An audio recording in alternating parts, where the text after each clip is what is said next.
Once upon a time, in a kingdom cloaked by forests, dark and wild, there lived a queen who longed for a child.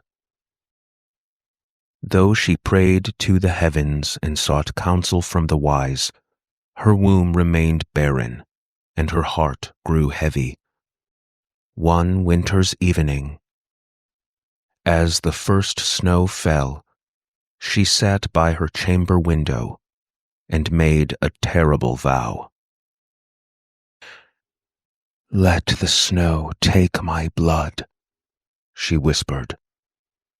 "Let it drink my offering, and if it will grant me a child, I care not the cost."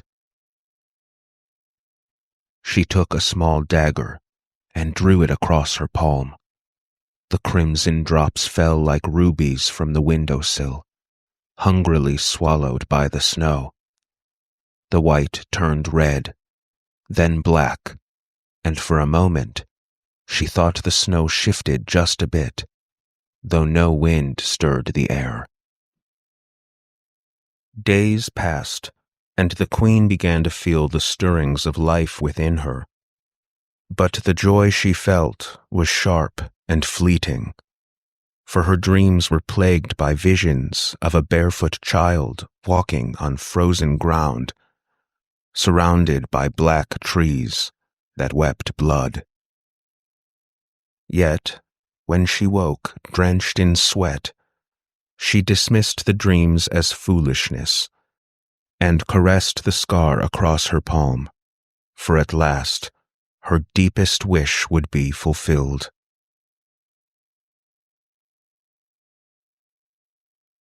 As the months dragged on, the queen's health began to wane. Her skin became ashen, her voice grew weak, and the spark of life in her eyes dimmed away. The midwives whispered among themselves that they had never seen a pregnancy so strange. When the child finally came, it was in the dead of night, beneath a blood moon. The queen screamed once, twice, then fell silent as the babe emerged. The midwives delivered the child with trembling hands, a girl with a tuft of silver hair atop her tiny head, as if kissed by the frost that drank her mother's blood. And the queen, now lifeless, lay with her face turned toward the window, her lips frozen in a faint smile, as the sun began to rise. As the grief-stricken king looked upon his newborn daughter, he declared the child's name to be Snow White. And the beautiful baby sat there in the morning sunlight, the perfect child they'd always wanted. And it was summer, warm, beautiful summer. The child grew, and with each passing year, her beauty became more unnatural. The servants whispered that she never cried as a babe, not even when the winter winds howled like starving wolves. Instead, she would stare silently, or smile charmingly, and steal away the hearts of those whose lucky eyes found her. But not all who saw little Snow White were bewitched by the young girl's shimmering eyes and smile. Eventually, the king took himself another wife, a woman of breathtaking beauty, with flawless features sharp enough to cut glass, and a regal bearing that commanded the very air around her. She had no love for the king, nor for the kingdom she now ruled. Her only passion was her own reflection, which she gazed upon in a mirror of polished obsidian, its surface as dark and impenetrable as her soul.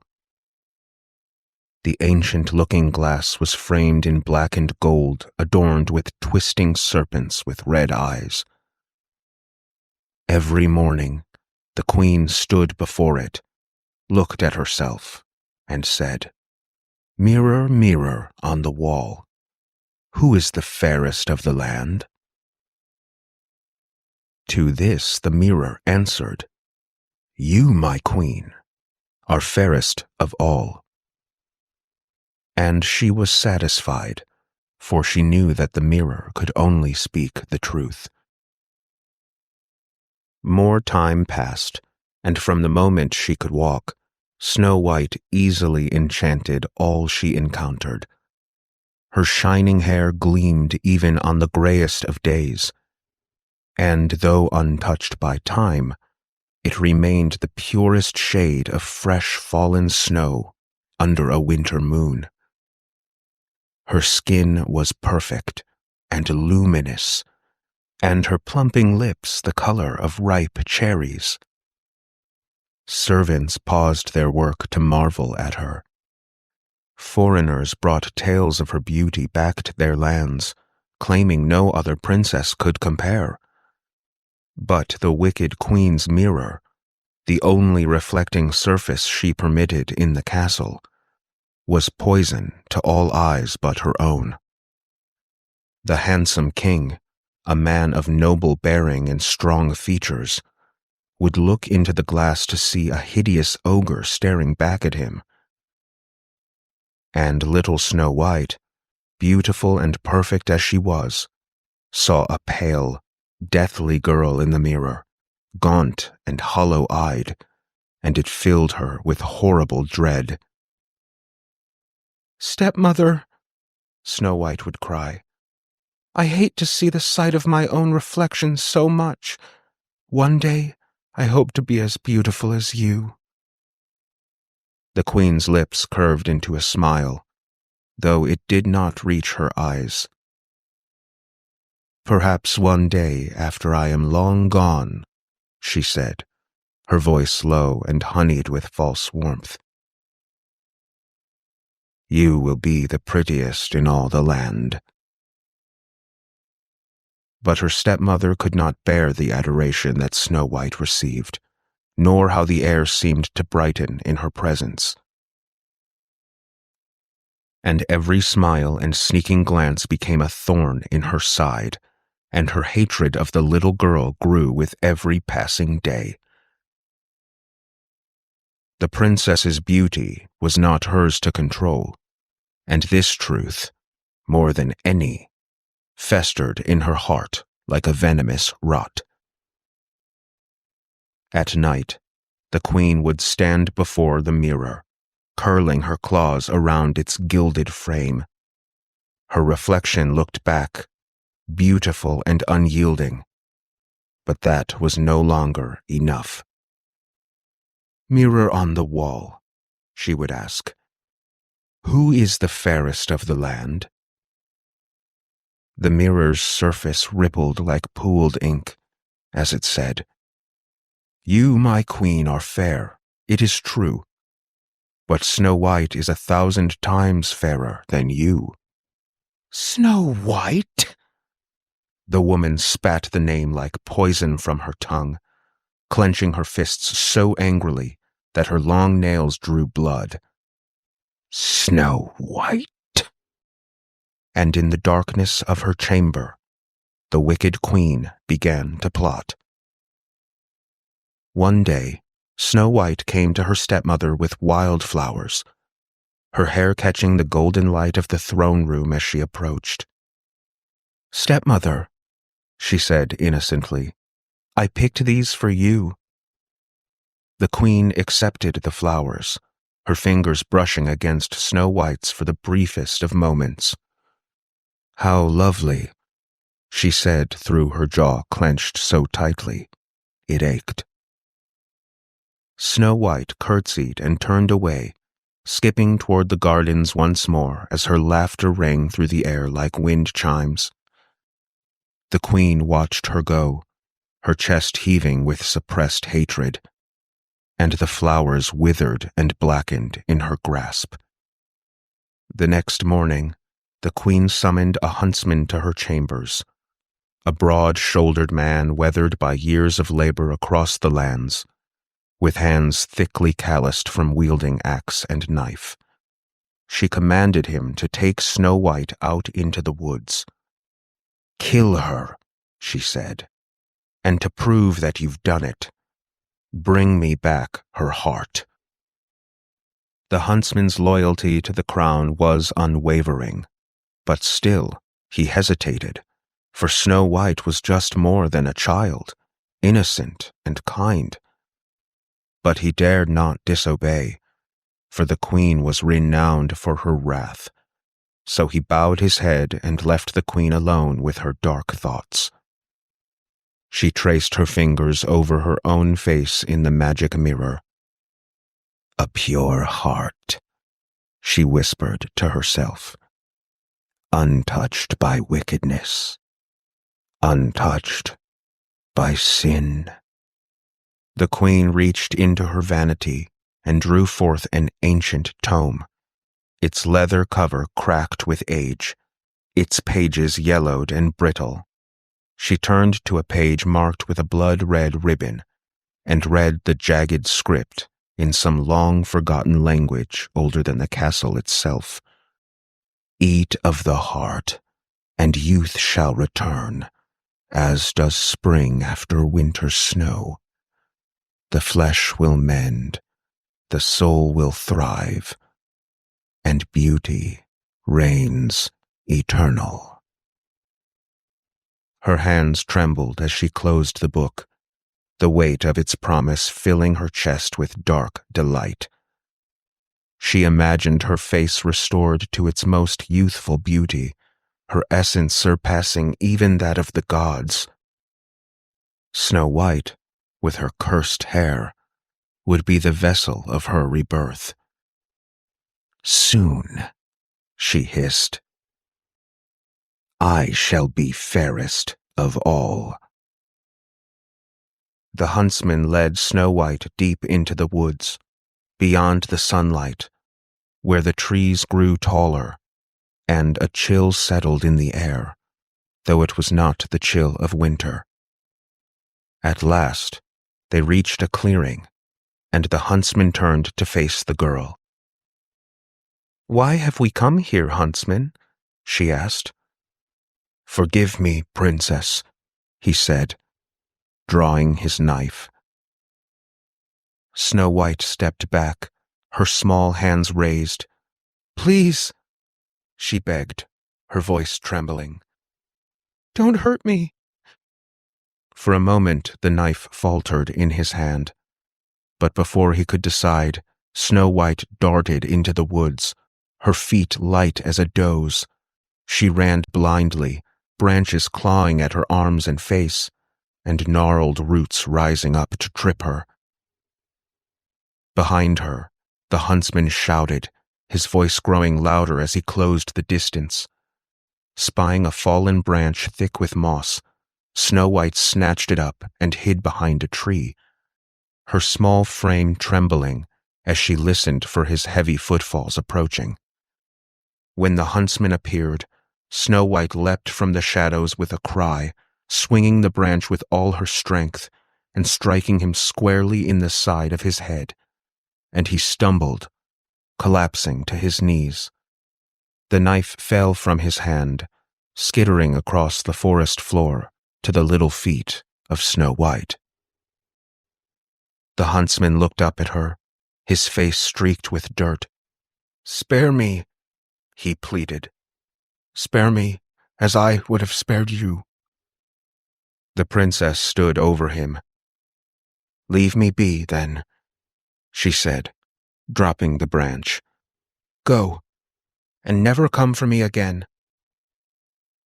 Before the huntsman could rise, thick black vines shot forth from the forest, wrapping around his legs and arms. He screamed as they tightened, struggling to free himself, but it was no use. The earth itself had come to claim him, dragging him violently across the ground. Thorny tendrils snagged and lurched, ripping into his pores and snaking into his veins. Snow White dared one final glance over her shoulder as she fled. The huntsman's broken body dangled high among the branches like a tangled marionette, his face locked forever in a silent scream. Then a great hawk descended, and with a sudden, violent motion, plunged its talons into the huntsman's chest and tore out his heart, before taking to the sky once again with a piercing cry, leaving a trail of blood below. The queen in her chambers turned sharply at the sound of a soft thud upon her dressing table.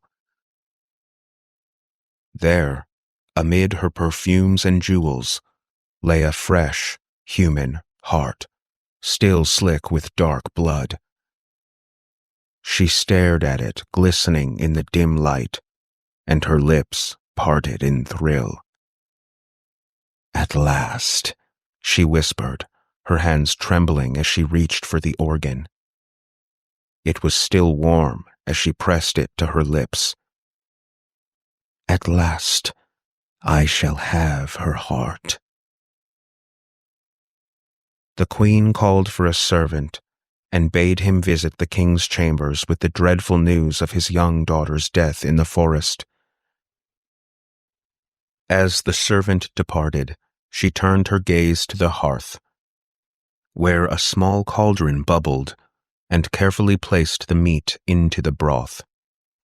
She sprinkled a handful of salt crystals like snow onto the organ, and with a bone-handled ladle, she began to stir. The gurgling stew filled the room with the metallic sense of death and despair, and the queen watched her concoction simmer as low hunger rumbled in the pit of her stomach. "Beauty eternal," she murmured, ladling out the tender and steaming heart onto a shining golden plate. She used a silver knife to cut into the flesh. The meat was soft, rich and succulent, almost sickly sweet, and the wicked queen savored each bite, with her eyes half closed in ecstasy, until the plate was as spotless as her own visage. She leaned back in her chair, her laughter echoing through the stone halls. "Snow White is no more," she said to herself, "and I am once again the fairest of all."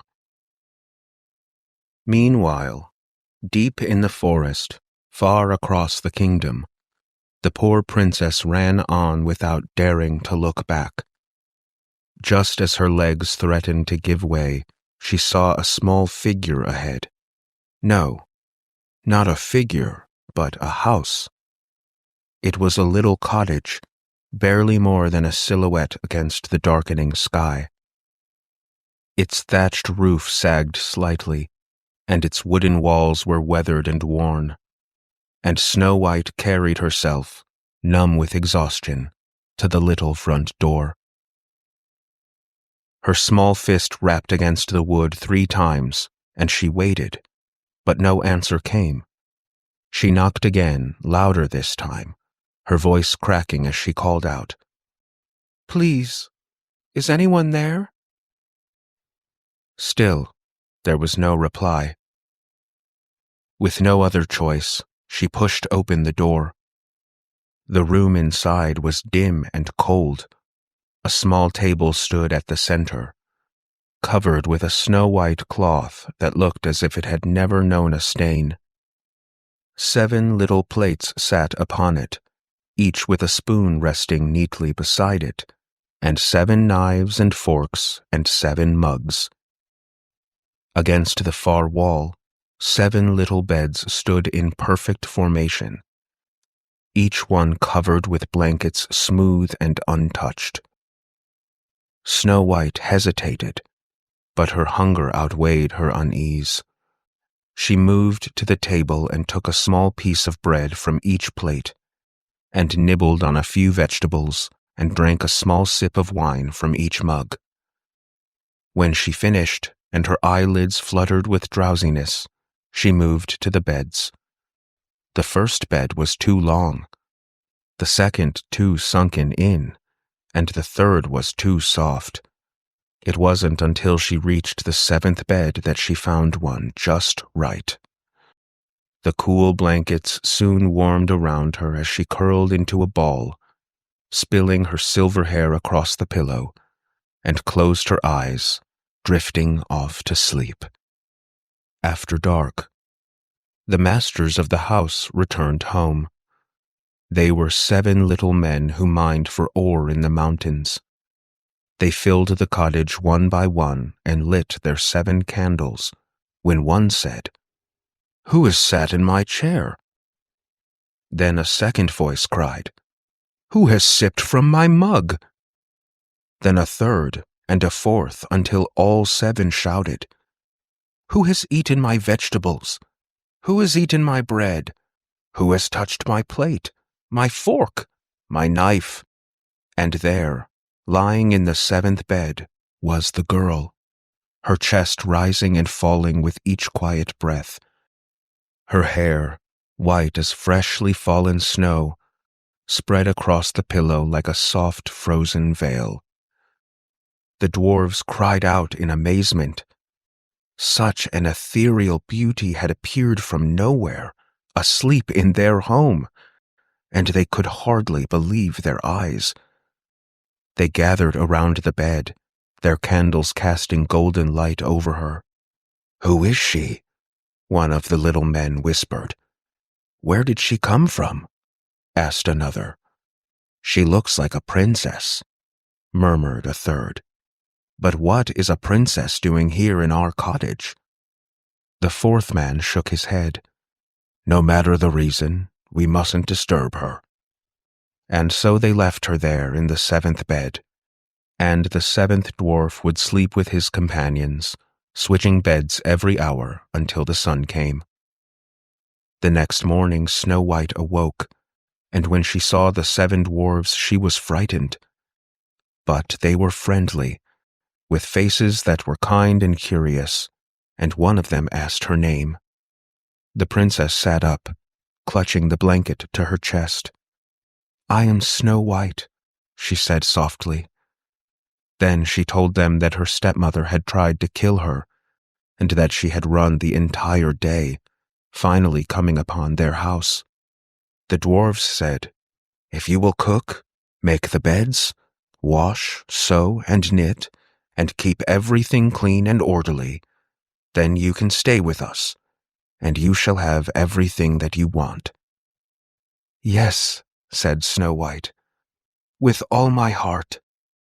Far away, in the cold stone halls of the castle, the queen awoke that morning feeling strange. Surely the effects of the wicked meal had manifested, and she rose from her bed, eager to see her beauty restored and youth renewed. But when she stood before the magic mirror, disgust filled her heart. The face that stared back at her was sallow and sunken, deeply marked by lines of age and pocked with craters. A terrible fury rose within the queen, and her scream echoed through the castle halls. She had been deceived. The princess had outwitted her. The heart she had consumed was not Snow White's. When her servant appeared, the queen beckoned him to summon the king, for she would command him to speak of her beauty, to affirm her perfection, as she had done countless times before. But the servant did not move with the usual haste. Instead, he looked at her grimly, his face pale with sorrow. "My queen," he began, "upon hearing of Snow White's passing in the forest, the king succumbed to grief too great to bear." The queen stood in silence, the weight of her deeds heavier than the crown upon her brow. "A mistake," she hissed. But the servant was steadfast. "His heart shattered, my queen." Our great king has passed into death's embrace." The queen's breath caught in her throat, and the servant lingered before he bowed his head and retreated. When she was alone, the wicked woman crossed to the magic mirror and said, "Mirror on the wall, where is that filthy little stain on the world, Snow White?" The mirror's surface began to ripple, and the reflection shifted to form an image of a cottage nestled deep in the forest, and inside the little glowing windows sat Snow White, her hair as pale as a winter corpse, her face serene and untouched. A scream tore from the queen's throat, like the howl of a wounded beast. "No!" she gasped, her voice rising to a shriek of fury. The queen slammed her fist against the glass, cracking it slightly, and she stumbled back, gasping for air. Her hand flew to her face, leaving a smear of blood across her cheek. But the wicked queen would not be thwarted by that little brat. She would not be humiliated by a child, and she would not rely on others to do her bidding any longer. Coloring her face with paints and powders, the queen disguised herself as an old peddler. She donned a tattered cloak and filled a basket with little trinkets, and made her way to the house of the 7 dwarfs, where she knocked upon the door and called out, "Beautiful wares for sale, for sale." Snow White, hearing the voice from the window, peeked out. "Good day, dear woman. What do you have for sale?" "Colorful silk corsets," the old woman said, pulling from the folds of her tattered cloak a lace so delicate it shimmered like a spider's web. "This one would suit you perfectly, little girl. Would you like it?" Snow White, innocent and trusting, thought only of the trinkets the woman offered. How kind she must be, she thought, as she unbolted the door and stepped outside. "Child," the peddler cackled, "how delicate you are. Let me lace you up properly." She stepped closer, and before Snow White could speak, the old woman wrapped the lace around the girl's waist, pulling so violently that Snow White gasped, her breath cut short. The silk tightened, choking her more with every tug, as the old woman laughed and laughed. With one final, vicious yank, the lace drew deathly tight, and Snow White crumpled to the ground, lifeless, before the door. The queen stood over her, her lips curled into a grim smile as she looked down at the girl. "At last, all eyes in the kingdom shall again belong to me." Not long afterward, the 7 men came home. How terrified they were when they saw their dear Snow White lying on the ground, not moving at all. They lifted her up, and seeing that she was too tightly laced, they cut the lace in 2. Then, faintly, she began to breathe again, and little by little she came back to life. When the wicked queen returned to her castle, she went straight to her mirror, certain that her rival was gone, and she herself would be named the fairest of them all. "Mirror on the wall," she asked, "who is the fairest of the land?" The mirror answered once again, "You, my queen, are fair, it is true, but Snow White is still 1,000 times fairer than you." When she heard that, all her blood ran to her heart. "This time," she said, "I shall think of something that will destroy her once and for all." With the dark art of witchcraft, the queen forged a comb of poisoned ivory and wrapped herself in yet another disguise, this time as a sweet old woman. When she arrived at the little house, she knocked as she called, "Good wares for sale, for sale!" Snow White, peering out from the window, said, "Go on your way. I'm not allowed to let anyone in."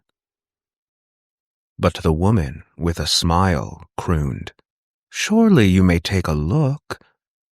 She pulled out the poisoned comb, its sharp, gleaming teeth catching the light, and the child, too trusting and too innocent, saw the comb and admired its delicate craftsmanship, and without further hesitation, opened the door.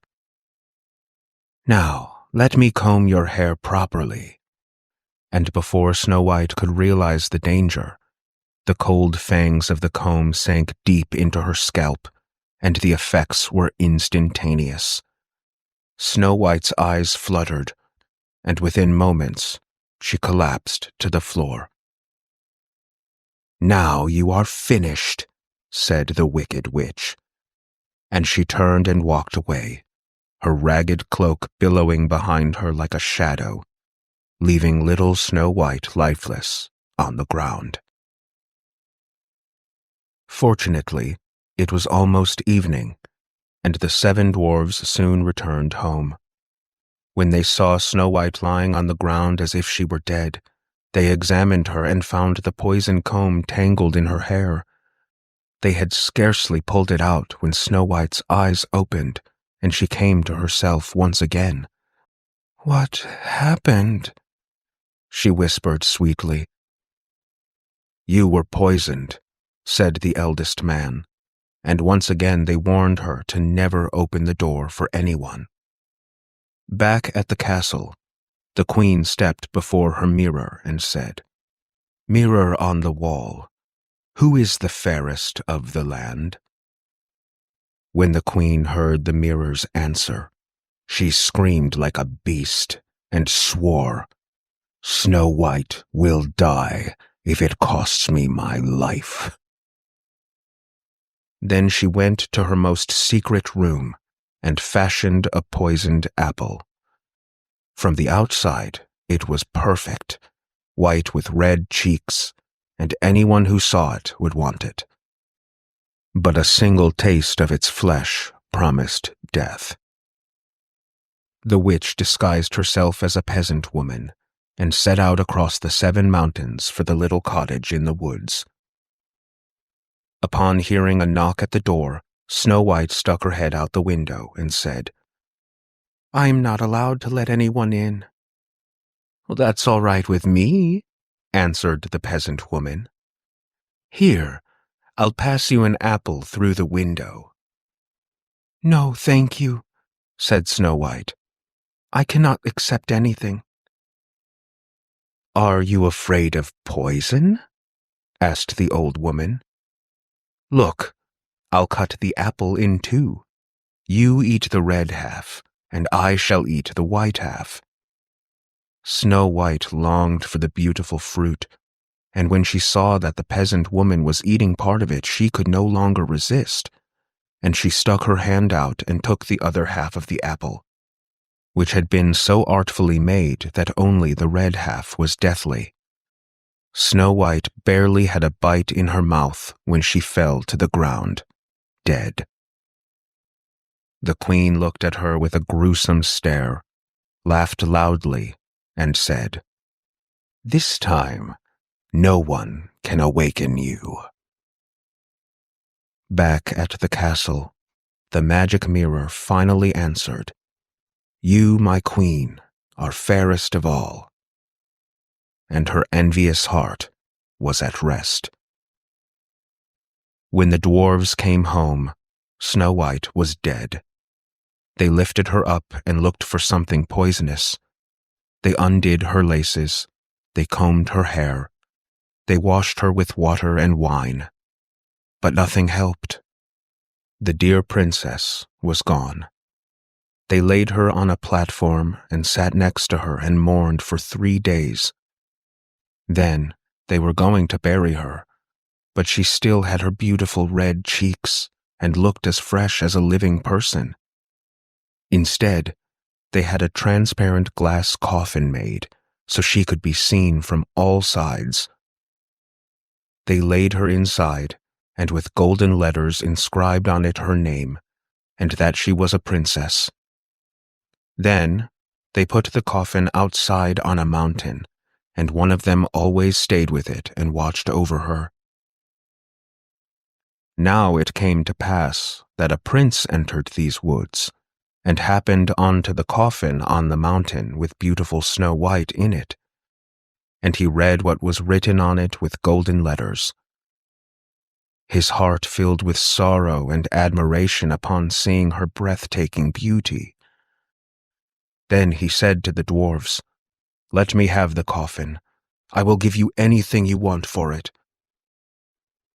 But the dwarves answered, "We will not sell it for any gold in the world." Then the prince said, "Then give it to me, for I cannot live without being able to see Snow White's beauty, her rosy cheeks and frosty hair. I will honor her and respect her as my most cherished one."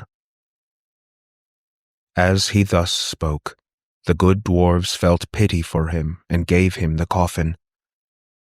The prince had his servants carry it away on their shoulders, but one of them stumbled on some brush, and this dislodged from Snow White's throat the piece of poisoned apple that she had bitten off.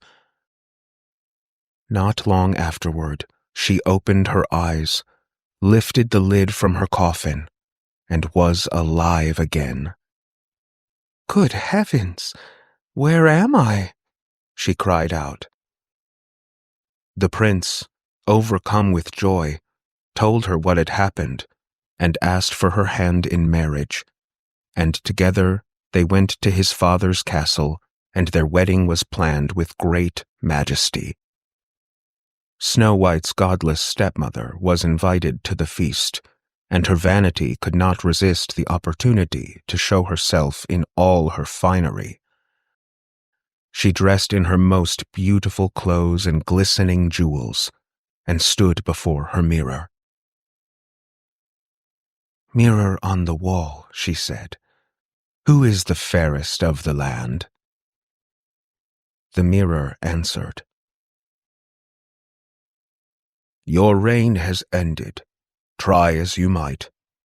The prince's true love is one little Snow White."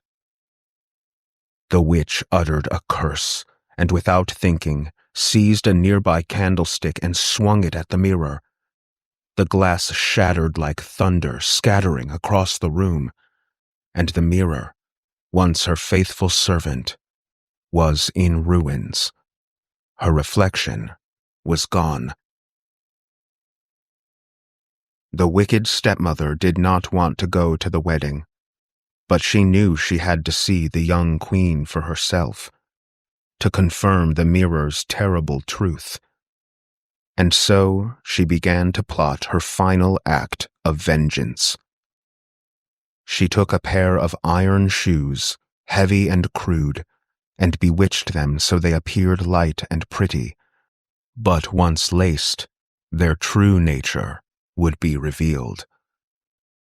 She planned to present them as a wedding gift, but without her magic mirror, the queen's attempts to alter her appearance were clumsy and ineffective.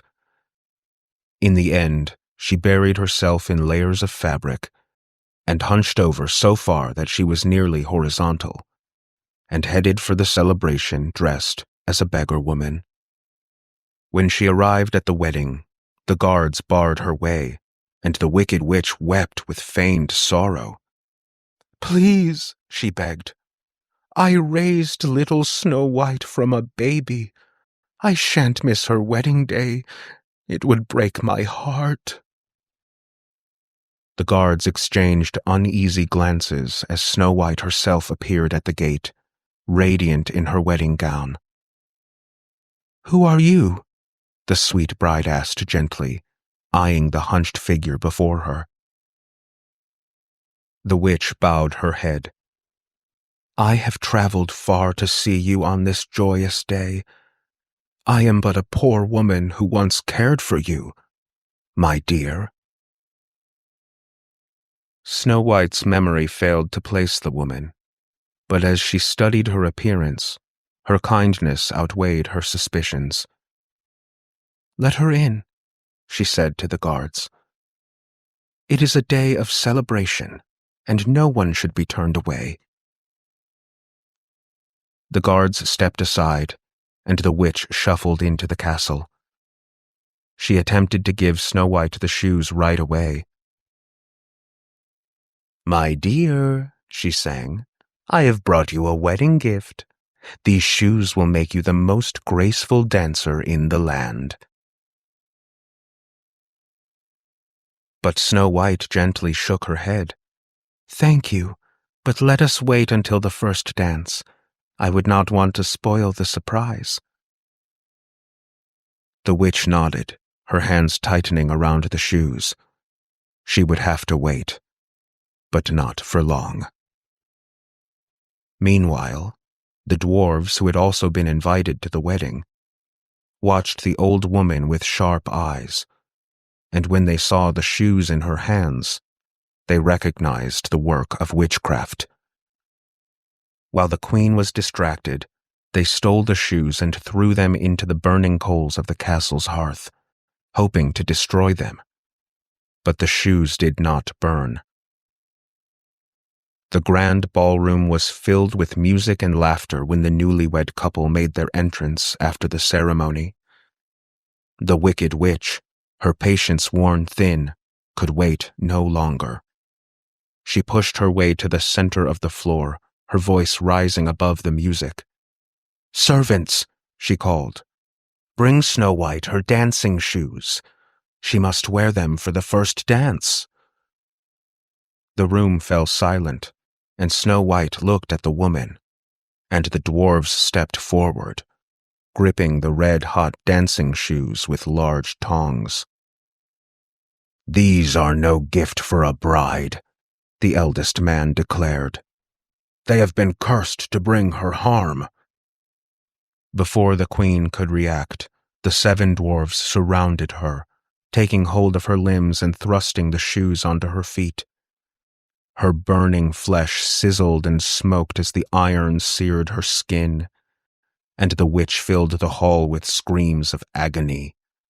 The cursed shoes forced her to dance, their black magic enchanting her body into frantic, uncontrollable spins.